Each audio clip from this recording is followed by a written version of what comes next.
Nielsen IQ का हम बहुत बड़ा नाम सुनते थे जब हम यूनिवर्सिटी में पढ़ते थे, लेकिन आज उसके रिप्रेजेंटेटिव से मुलाकात हो रही है, बहुत अच्छा लग रहा है जी।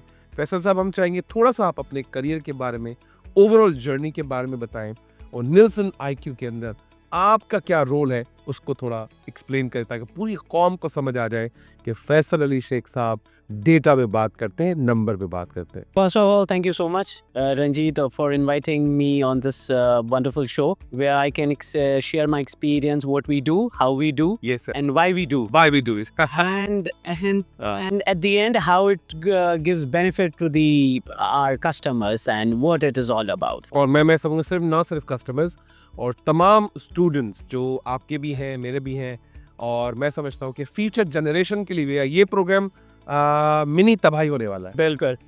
मैं आपको बात बताऊँ why this is very important, the data. If we let's go into the primitive societies, right?